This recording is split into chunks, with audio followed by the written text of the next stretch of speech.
제목으로 말씀 전가하도록 하겠습니다. 우리 제목 같이 한번 해보겠습니다. 시작. 맞서자. 오늘은 9번째 재앙인 흑암재앙입니다. 흑암재앙. 자, 10가지 재앙 다시 한번 외워볼까요? 기억나십니까? 시작. 피, 개, 이파, 악독, 우매, 흑장. 그죠? 피개, 이파는 악독하고 우매하고 흑장이다. 피개이파, 악독, 우매, 흑장. 예. 지금은 외웠다 할지라도 반드시 잊어버릴 것입니다. 하지만 이렇게 외워놓으면 언젠가 꼭 필요할 때 다시 기억날 수 있으니까 꼭 외워놓도록 합시다. 다시 한번 할까요? 시작. 피개이파, 악독, 우매, 흑장. 예, 흑장. 자, 오늘 흑암재앙은 이전에 있었던 세 번째 재앙 뭐죠? 이재앙. 그 다음 6번째 재앙 피개, 이파, 악, 독이죠. 독종재앙이죠. 독종재앙. 그러니까 이 10가지 재앙 중에 이렇게 순서별로 좀 패턴이 있는 것은 3, 6, 9 세 번째, 6번째, 9번째 재앙은 하나님께서 모세를 통하여 바로에게 경고하지 않고 바로 재앙이 내려졌어요. 그래서 9번째 재앙도 동일하게 그렇게 재앙이 내려졌는데 오늘 본문 21절부터 23절까지 우리 다시 한번 같이 보겠습니다. 시작. 여호와께서 모세에게 이르시되 하늘을 향하여 내 손을 내밀어 애굽 땅 위에 흑암이 있게 하라. 곧 더듬을 만한 흑암이리라. 모세가 하늘을 향하여 손을 내밀매 캄캄한 흑암이 3일 동안 애굽 온 땅에 있어서 그 동안은 사람들이 온 이스라엘 자손들이 거주하는 곳에는 빛이 있었더라. 하나님께서 모세에게 하늘을 향해 손을 내밀어 애굽 땅 위에 흑암이 있게 하라라고 말씀하셨고 모세는 순종하여서 하늘을 향해 손을 내밀매 흑암이 온 땅 위에 애굽 온 땅 위에 며칠간 있었어요? 3일간 흑암이 있었다고 합니다.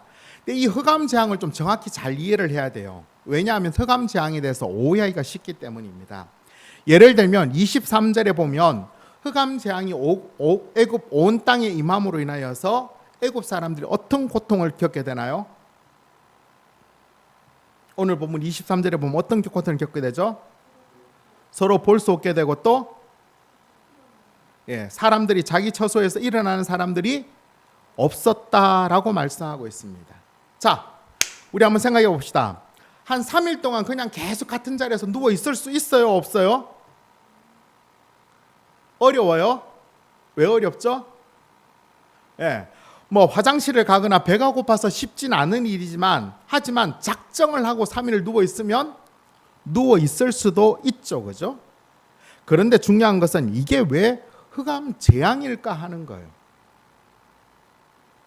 평소에 잘 쉬지도 못하는데 이거는 뭐 자기 뜻은 아니지만 3일 동안 좀 불편하겠지만 그래도 꼼짝없이 누워서 3일 동안 편안하게 쉬면 좋은 시간이 될까요? 안 될까요? 나름 괜찮을 시간이 되겠죠. 그죠? 하지만 9번째 흑암 재앙은 이렇게 우리가 생각하는 것처럼 단순하게 그런 흑암 정도가 아니라는 거예요. 그렇다면 이 흑암 재앙의 이 흑암의 실체, 흑암의 그 실체는 무엇인가? 첫 번째 한 몇 가지 의미가 있는데 첫 번째로 21절에 보면 어떤 흑암이라고 말하고 있어요? 이 더듬을 만한 흑암이다라고 말해요. 더듬을 만한. 이 더듬는다는 게 무슨 의미일까요? 흑암인데 어두운데 뭐 더듬어져요. 어떻다는 거예요? 원어적인 의미로는 충분히 느껴질 만큼 두꺼운 흑암. 이것도 더 이해가 안 되죠. 그렇죠? 어떤 흑암인지.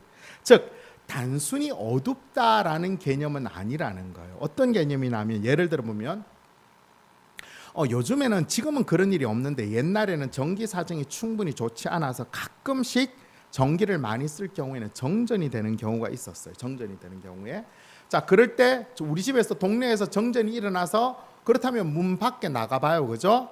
그러면 다른 곳에서 불이 꺼졌는데 그런데 불이 꺼진 집과 그 나머지 것들이 잘 보여요? 안 보여요? 캄캄해서 잘은 안 보이지만 보여지죠. 그죠? 왜 보여지죠? 예? 그 일대가 다 정전이에요. 그런데 정전된 집이 보여져요, 안 보여져요? 보여져요. 왜 보여지죠? 그렇죠. 뭐라고요? 달빛, 또 별빛, 이런 것들이 있어서 그게 보여져요. 우리는 정전이 됐지만. 그런데 만약에 달빛도 없고 별빛도 없다면 어떻게 될까요?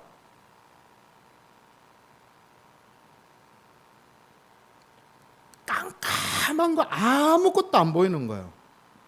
그러니까 요 앞에도 뭐가 있는지를 못 디디는 거예요. 못 디디는 거. 근데 그 흑암이, 그 어둠이 그냥 단순하게 어둡다가 아니라 뭔가 두꺼운 것이 캄캄하게 내 앞에 탁 막아섰다라는 개념이에요. 이게 바로 더듬을 만한 흑암이라는 것입니다. 즉 흑암 재앙의 흑암은 단순한 어둡다의 개념이 아니라 이 세상에 빛 자체가 없다는, 빛 자체가. 그러니 사람이 아무리 가까이 있어도, 그러니까 바로 옆에 붙어 있어도 앞에 있는 사람들이 볼 수 있어, 없어요? 볼 수가 없는 거, 볼 수가. 쉽게 예를 들어 본다면 맹인이 내가 눈에 예를 들면 뭐가 가려졌어요. 그러니까 빛이 전혀 투과되지 않으면 이 앞에 뭐가 있는지를 아무것도 모르는 거예요. 그러니까 당연히 어떻게 해요? 일어나서 할 수 있는 것이 아무것도 없기 때문에, 또 일어나서 조금 움직이면 어떤 큰일을 당하는지 모르기 때문에 할 수 없이 그냥 누워 있을 수밖에 없었다는 것입니다. 3일 동안 어쩌면 길지 않은 시간이지만 그 어둠의 시간에 가만히 있었다는 것은 단순하게 그냥 쉰다는 개념이 아니라 그 어둠에서 밀려오는 고통과 공포가 그들의 삶을 자욱하게 지배했다는 것입니다. 꽤 고통스러웠겠죠, 그렇죠? 자, 두 번째, 첫 번째 의미는 그 정도의 기쁨. 두 번째 의미는 흑암 재앙의 흑암의 실체는 애굽의 신을 무력화한 거죠. 무슨 말이냐면 당시 애굽에는 수많은 신들이 있다고 했죠, 그렇죠? 앞서 우리가 읽었던 막 9가지 재앙에서 오는 그 재앙의 대상들 하나하나가 애굽에서 섬기는 신들이었어요. 자, 그런데 애굽에서 그 수많은 신들 중에서 가장 강하고 가장 큰 주신이 뭘까요? 태양신. 먼저 이름 먼저 알아요?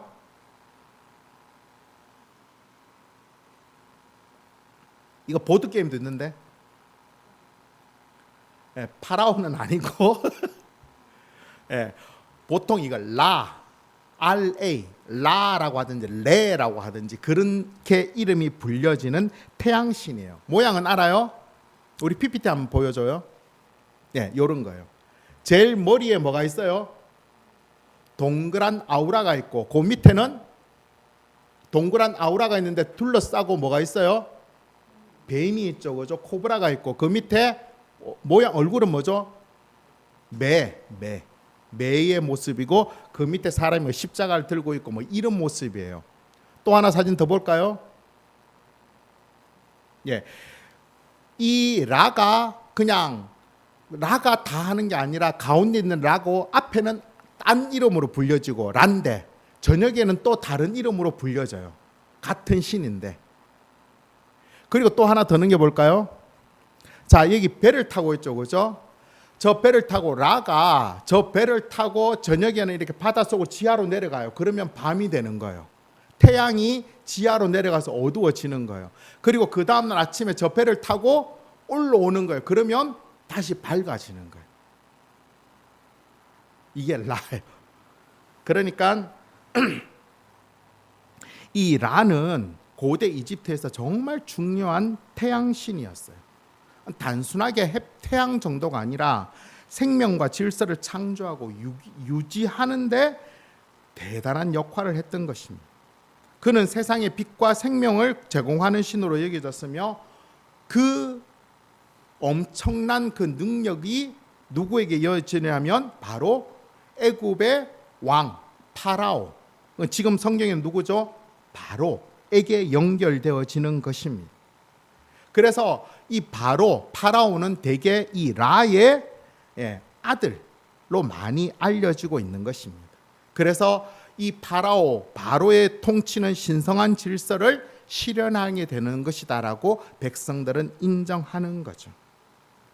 어쨌든 이 태양신 라는 빛과 생명을 주관하는 신인데 지금 하나님께서 어떤 재앙을 내리셨어요?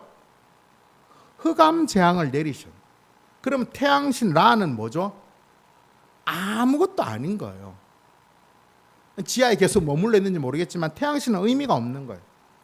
보통 신이 아니라 애굽에서 가장 강력한 주신인데 그 주신조차 하나님 앞에서는 아무것도 아닌 우상이다라는 것을 하나님께서 흑암 재앙으로 보여주신 거예요. 마지막으로 이 흑암 재앙에서 흑암의 의미는 어떤 의미냐면 혼돈과 공허의 의미예요. 혼돈과 공허. 하나님께 천지를 창조하시기 전 이 세상은 흑암과 어둠이 가득 덮여 있었어요. 그때 나오는 흑암이 오늘 본문에 나온 흑암과 같아지는데 창세기 1장 2절 우리 같이 읽어볼까요? 시작. 땅이 혼돈하고 공허하며 흑암이 깊음 위에 있고 하나님의 영은 수면 위에 운행하시더라. 아멘. 하나님이 아직 천지를 창조하시기 전 이 세상의 상황을 설명하면서 뭐라고 이야기해요? 땅은 혼돈하고 공허하며 흑암이 깊음 위에 있다라고 할 때 그 흑암이란 단어와 오늘 본문에 나오는 흑암이 같은 단어를 사용합니다. 따라서 흑암 재앙에서 흑암은 전지전능하신 하나님께서 세상을 창조하기 전 혼돈과 공허의 모습을 말씀하고 있는 것입니다. 비록 애굽이 당시 세상에서는 제일 강대국이었고 엄청난 문명과 문화를 갖고 있었지만 하나님께서 그 나라를 멸하시면 이 나라는 어떻게 되는 거예요? 공허와 허무의 나라가 될 수밖에 없다는 것을 하나님께서 말씀하고 있는 것입니다. 자, 이제 흑암이 좀 실체가 좀 보여지죠, 그죠? 이 외에도 여러 의미가 있지만 중요한 것은 이 흑암 재앙을 통해서 하나님께서는 애굽의 주신 가장 강력한 신이 라는 헛된 우상이며 창조주 하나님인 참 신이심을 인정할 때야만이 비로소 아름답게 세상이 질서 지워진다는 것을 보여주시는 거예요. 그게 어떻게 나타나시나요? 바로 이스라엘 백성들이 거주하는 고센 땅이에요. 애굽 온 땅은 하나님만이 참신이심을 드러내기 위하여서 흑암이 3일간 가득했었지만 그 가운데 이스라엘 백성들이 거주하고 있는 고센 땅에는 뭐가 있었다고 말하고 있어요? 빛이 있었다라고 말하고 있는 빛이 있었다라고. 그러니까 이스라엘 백성들은 3일 동안 정상적인 생활을 했어요. 하지만 그 지역을 벗어난 다른 모든 곳에서는 아무것도 할 수 없고 그냥 3일 동안 쥐 죽은 듯이 자리에 가만히 누워 있었다는 것입니다. 하나님께서는 하나님의 선택하신 사람과 그리고 하나님을 믿지 아니하고 애굽 사람들, 바로를 따른 애굽 사람들을 흑암과 빛으로 구별해 놓으신 거예요. 그래서 하나님을 믿는 자들은 하나님이 창조하신 그 태양의 유익과 그 기쁨을 누려갈 수 있도록 하나님께서 역사해 주셨다는 거예요. 그러니까 애굽의 모든 사람들이 볼 때 어때요? 아, 저 고센 땅, 저 하나님 믿는 저들이 있는 땅에는 참된 빛이 있구나. 그거 하나를 바라보게 하셨다는 것입니다. 자, 그렇다면 오늘날 우리가 살고 있는 이 오늘날에도 분명히 하나님께서는 하나님을 믿는 자들과 믿지 않는 자들을 나누어 지어 있고 그들을 구별하고 계십니다. 자, 그렇다면 여러분 한번 답 한번 해볼까요? 오늘날 우리가 살고 있는 세상에 하나님을 믿는 자들과 하나님을 믿지 않는 자들을 하나님께서는 어떻게 구별해 놓으셨어요?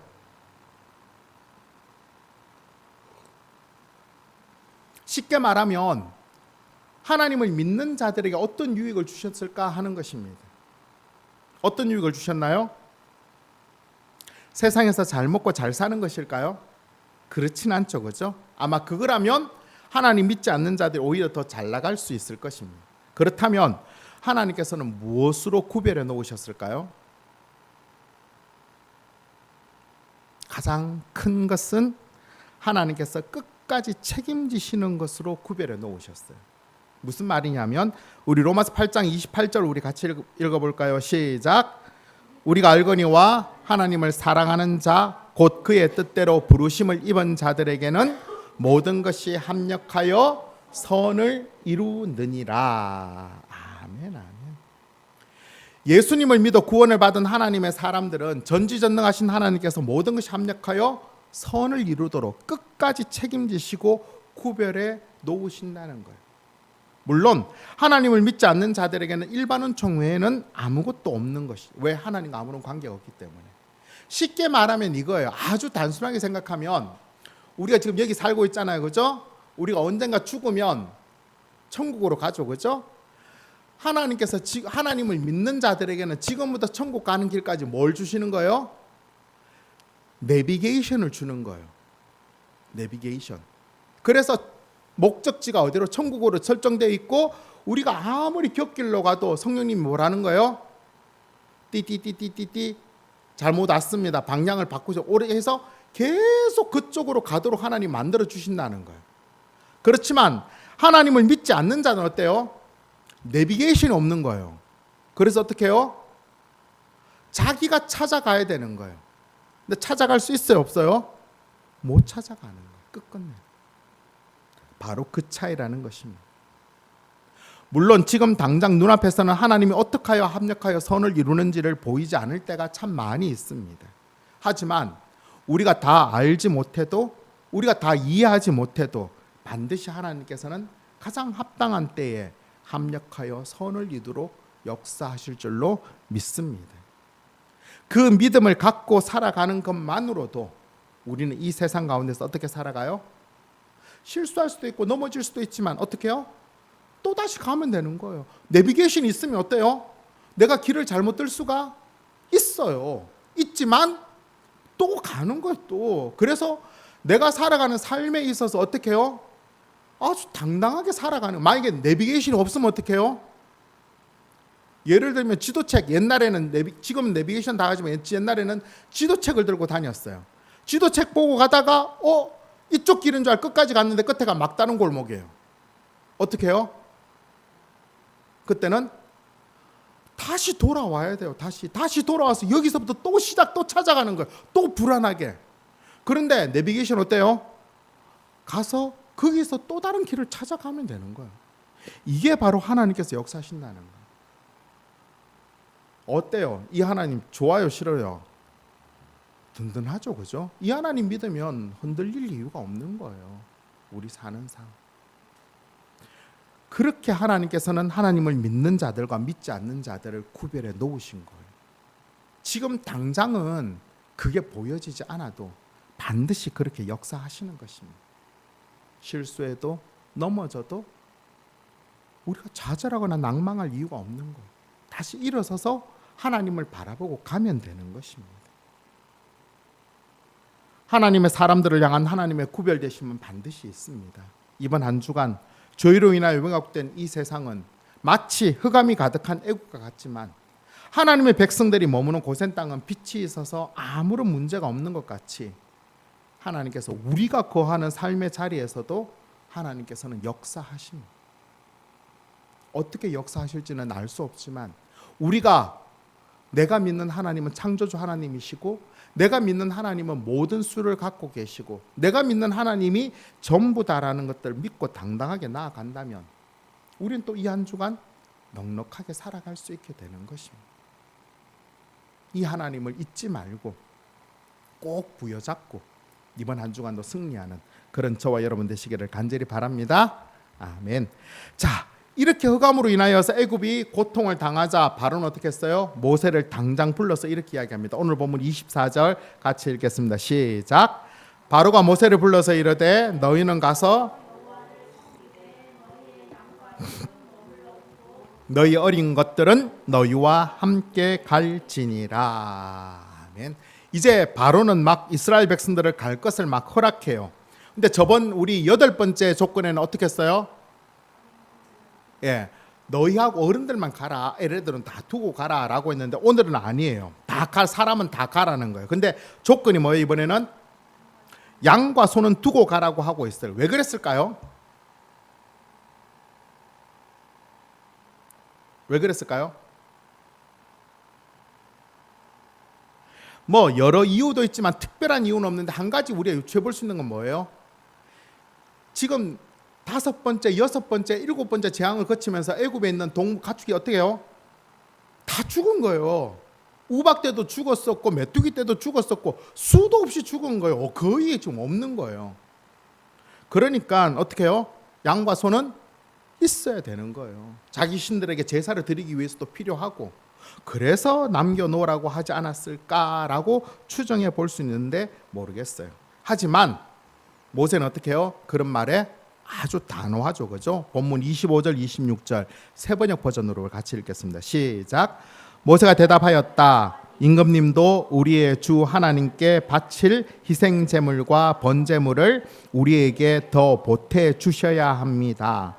우리는 우리의 집짐승을 한 마리도 남겨두지 않고 다 몰고 가겠습니다. 우리는 그것을 가운데서 주 우리의 하나님께 바칠 제물을 택할 것입니다. 그러나 우리가 거기에 다다를 때까지는 우리가 어떤 것을 바쳐야 할지를 알 수 없습니다. 아멘. 모세의 대답은 뭐예요? 다 가져가겠다는 거예요. 왜? 하나님께 제사를 드릴 제물인데 하나님이 뭘 원하는지 모르겠다는 거예요. 그래서 다 가져가야 되겠다라고 말하고 있는 거예요. 그러면서 뭐라고요? 아니, 두고 가는 게 아니라 왕이라도 우리한테 뭘 좀 줘야 되는데 무슨 말입니까? 라고 이야기를 하는 거예요. 그러니까 바로가 이제는 대놓고 분노하면서 협박합니다. 오늘 보면 28절도 우리 세번역 버전으로 읽을까요? 시작. 바로가 모세에게 소리쳤다. 어서 내 앞에서 썩 물러가거라. 다시는 내 앞에 얼씬도 하지 말아라. 내가 내 앞에 다시 나타나는 날에는 죽을 줄 알아라. 이제까지 바로가 모세에게 어떻게 막 했지만 이렇게까지 표현한 적이 있었나요? 없었죠. 그렇죠? 그냥 쫓아내는 정도였어요. 근데 이번에는 정말 화가 많이 났던 모양이에요. 만약 다시 얼굴 보게 되면 그때는 너 반드시 넌 죽을 거야 라고 협박하는 것입니다. 이런 바로의 협박에 모세가 충분히 기가 죽을 만해요, 안 해요? 죽을 만하죠. 그죠? 그때 가장 강한 나라의 왕이 죽인다는 거예요. 쫄리잖아요. 그만큼 대단했는데 그 바로의 협박 앞에 모세도 정말 엄청나게 대답을 해요. 본문 29절 시작. 모세가 이르되 당신이 말씀하신 대로 내가 다시는 당신의 얼굴을 보지 아니하리이다. 모세는 어떻게 해요? 한술 더 떠서 아니 당신이 나를 죽이느냐, 내가 이제 당신을 안 보겠다는 거예요. 정말 대단하죠. 그렇죠? 그렇게 당신을 다시 안 보겠다라고 말하는 것으로 오늘 본문의 내용이 정리가 되는데, 여기서 우리는 크게 두 가지를 살펴보는데, 첫 번째 살펴볼 것은 바로의 협박, 두 번째는 모세의 담대함에 대해 살펴볼 거예요. 첫 번째 바로의 협박부터 우리가 먼저 살펴봅시다.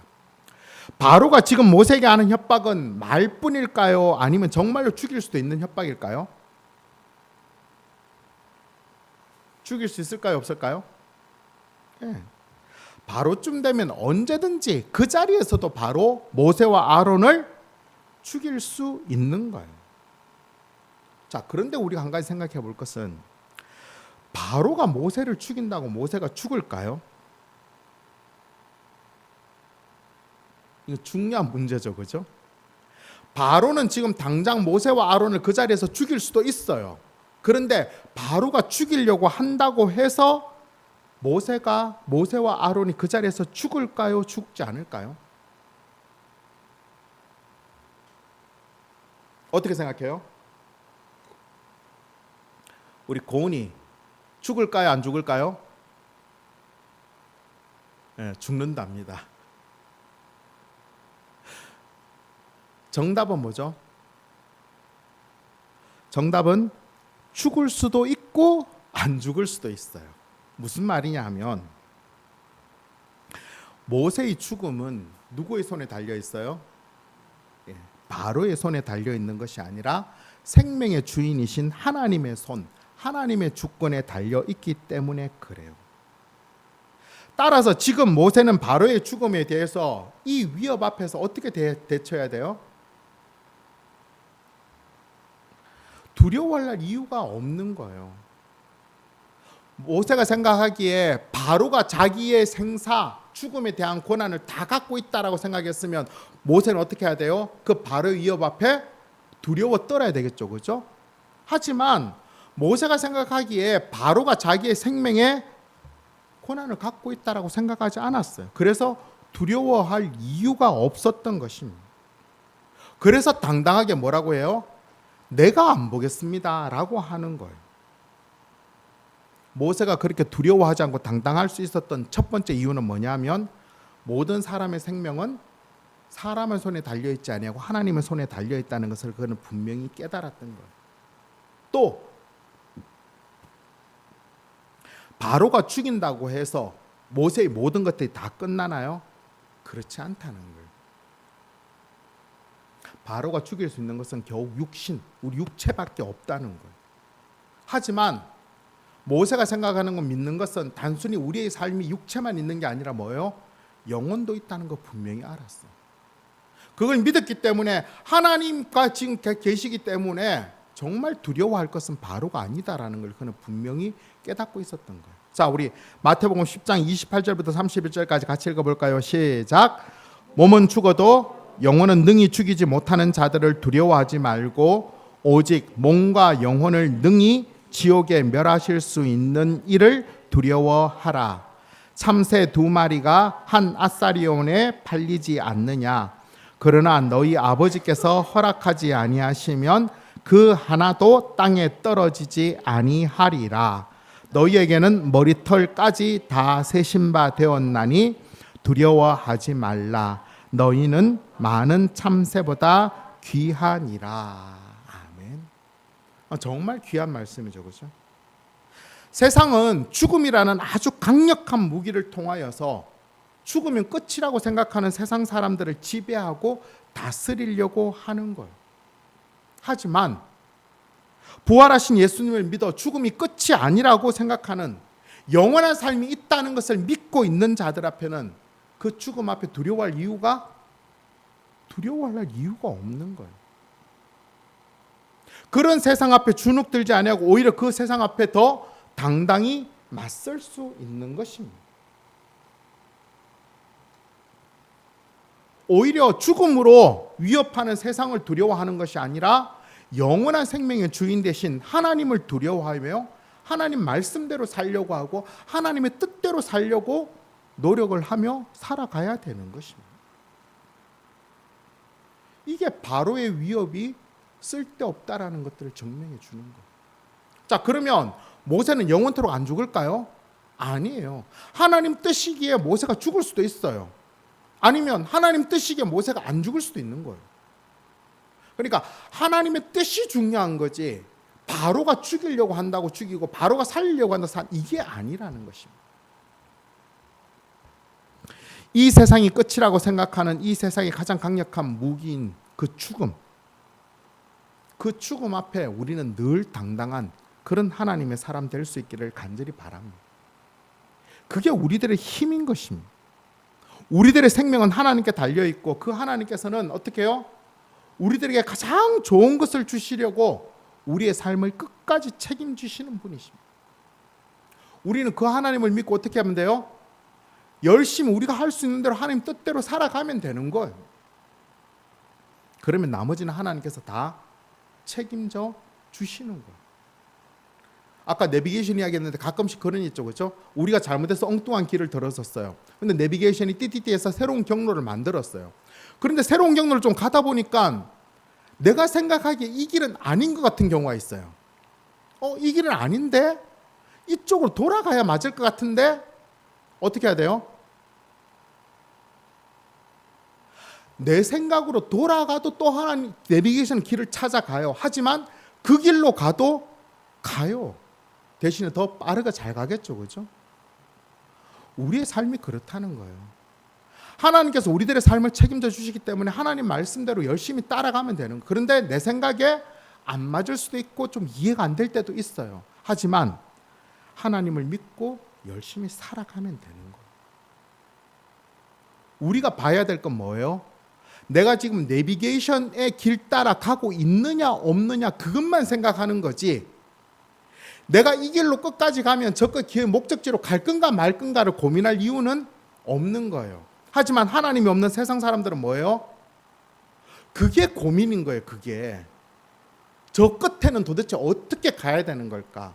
어디로 가야 될까? 그게 고민인 거예요. 그러니까 세상 사람들하고 우리하고는 삶의 고민의 차원이 다른 거예요. 삶의 고민의 차원이 다르니까 뭐가 달라요? 두려움의 내용도 차이가 나는 거예요. 우리는 그 길을 가면 돼요. 혹여 잘못 가도 하나님께서 또 내비게이션의 세계를 주기 때문에 괜찮아요. 하지만 세상 사람들은 안 그래요. 한번 잘못 인생이 삐뚤어지면 끝이라고 생각하는 거예요. 그래서 그들은 세상 앞에 발버둥 치고 두려워하고 벌벌 떨며 세상을 따라가는 거예요. 근데 우리는 어때요?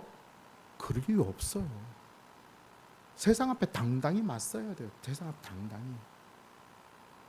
우리가 믿고 있는 아버지 하나님이 우리의 가장 좋은 것을 주시는 전지전능하신 하나님이라는 것입니다. 그 분명한 믿음을 갖고 우리를 억지로 끌고서 우리를 끌고 가려는 세상에게 질질 끌려다니는 삶이 아니라 오히려 세상과 더 당당히 맞서서 살아가는 그런 삶을 사는 저와 여러분 되시기를 간절히 바랍니다. 아멘. 마지막으로 살펴볼 것은 뭐라고 했어요?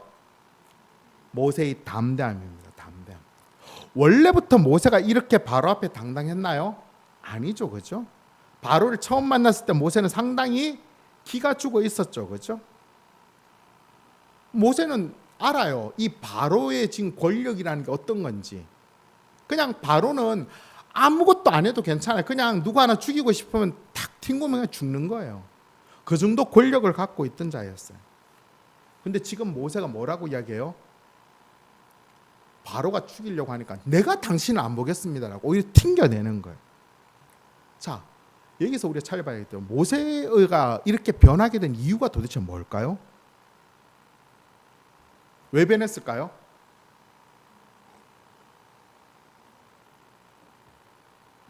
모세가 변하게 된 가장 중요한 이유는 전지전능하신 하나님을 만났기 때문에.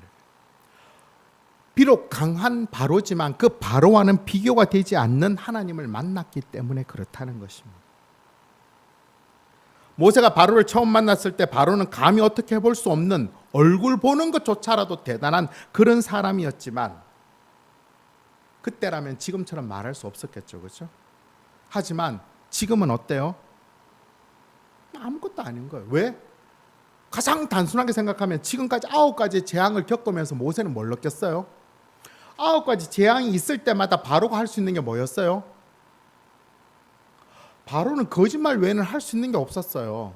야, 보내주겠다 하고는 안 보내주는 그것밖에 못했어요. 그리고 뭐요? 자기를 불러서 야, 제발 하나님께 기도해서 이거 없애줘, 이거 그쳐줘, 이거 그만해. 그것밖에는 할 수 있는 게 아무것도 없었던 거예요. 근데 그런 하나님이 모세는 너무나 가깝게 느껴서 대화하고 그랬어요.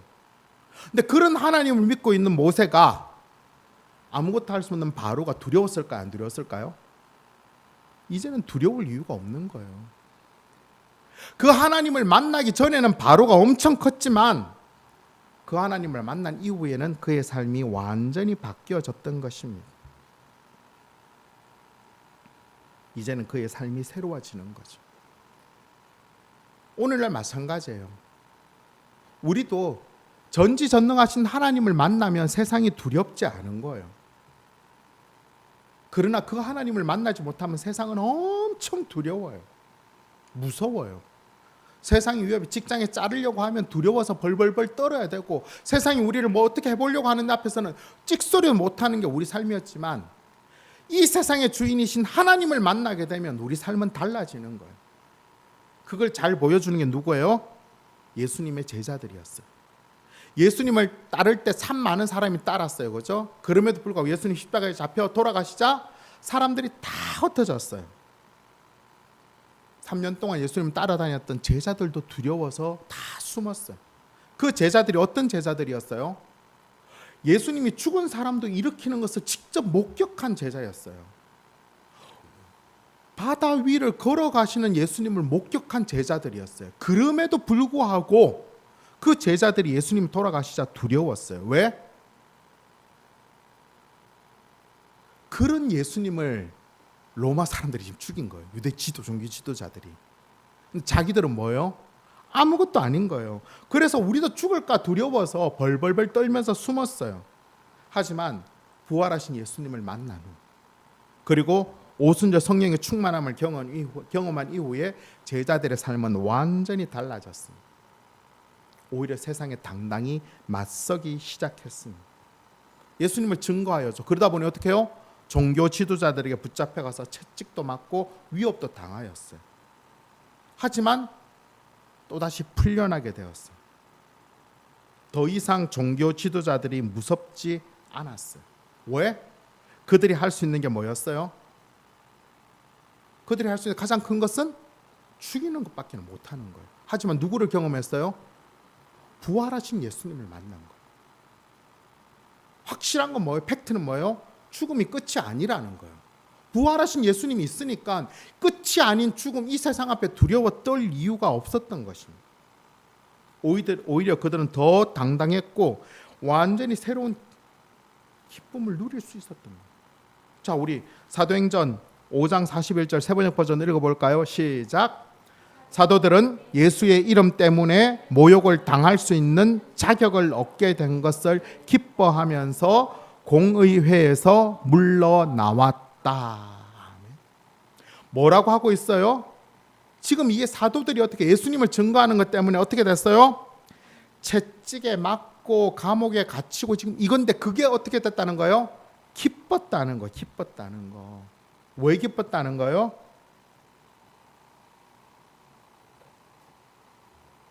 내가 이제 채찍에 맞는 거 보니까 어때요?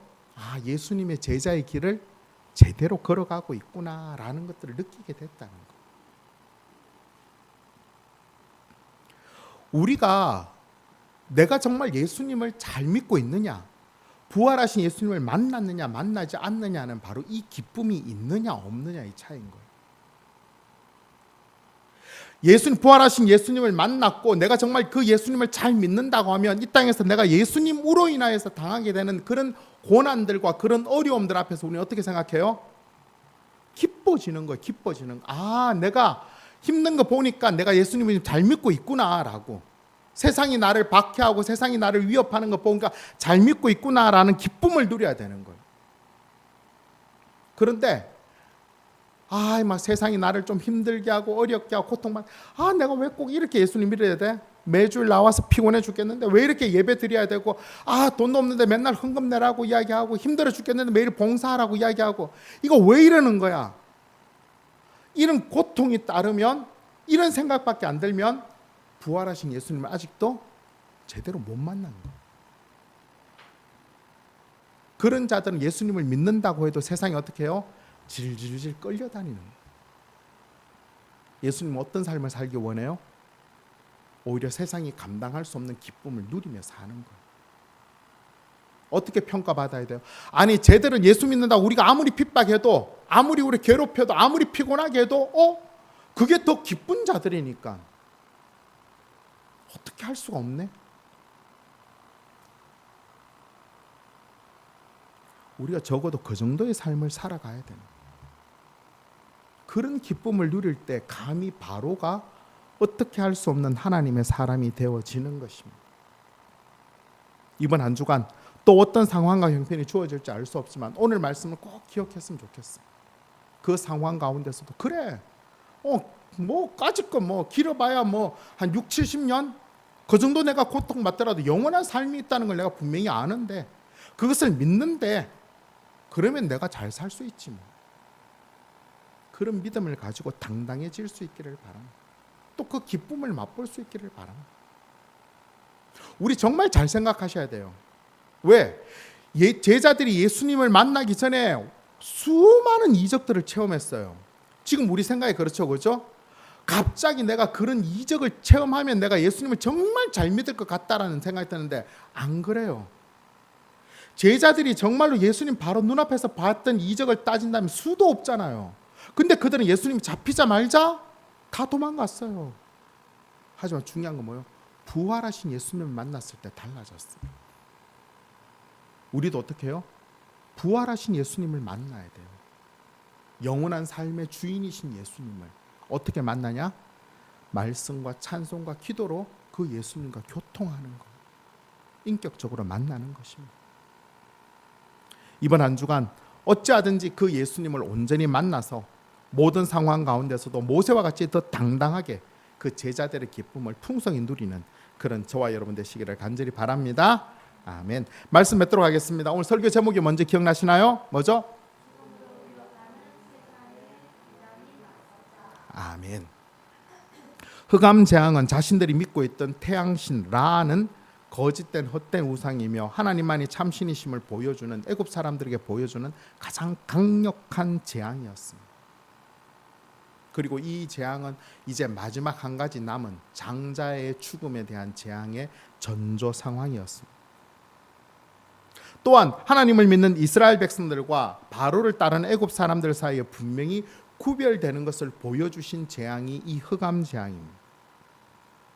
흑암 재앙을 통하여서 정말로 우리가 두려워하고 믿고 따라야 할 신이 누구인지를 하나님은 명확하게 보여주셨습니다. 그 전지전능하신 하나님을 만났다면 우리는 세상이 두려워지는 게 아닌 거죠. 바로는 죽음으로 위협하고 모세를 억압하려고 하였지만 그 전지전능하신 하나님을 만난 모세는 오히려 바로 앞에 당당히 서서 자신이 믿는 하나님을 나타내었던 것입니다. 전지전능하신 하나님께서는 예수님을 믿어 구원받은 하나님 사람들에게 모든 것이 합력하여 선을 이루게 하시고 그들의 삶을 끝까지 책임지시는 그 구별됨을 나타내시는 것입니다. 마치 온 애굽 땅에 흑암이 있는데 고센 땅만 빛이 있듯이 이 땅을 살아가는 동안 하나님이 우리의 삶 한 명 한 명을 하나님께서 핀셋으로 지키셔서 그의 삶을 끝까지 책임져 주신다는 것입니다. 우리가 이 하나님을 온전히 믿는다면, 이 하나님과 만나서 인격적으로 소통하고 우리가 살아간다면 세상이 죽음으로 위협한다 할지라도 우리는 주눅들거나 좌절하거나 그럴 이유가 없는 거예요. 오히려 그럴 때마다 더 기뻐하고 당당히 하나님의 사람들의 삶을 살아갈 수 있습니다.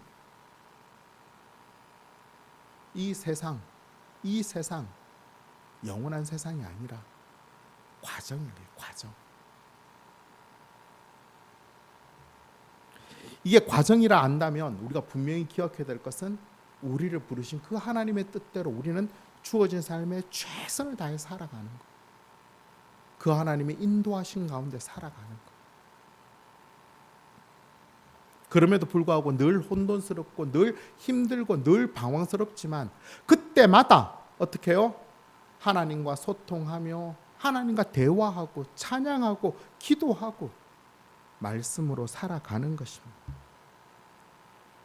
죽음과 이 세상을 이기신 예수님을 삶의 주인으로 모시고 사는 우리 하나님의 사람답게 이번 한 주간도 어떤 상황 어떤 형편에서든지 당당히 하나님 말씀의 기준이 되어 그 뜻대로 살아 제자들이 맛봤던 그 기쁨을 넉넉히 맛보며 살아가는 그런 저와 여러분 되시기를 예수님의 이름으로 축원합니다. 아멘. 오늘 말씀을 생각하며 부르기를 원하는 찬양은 하나님의 부르심이라는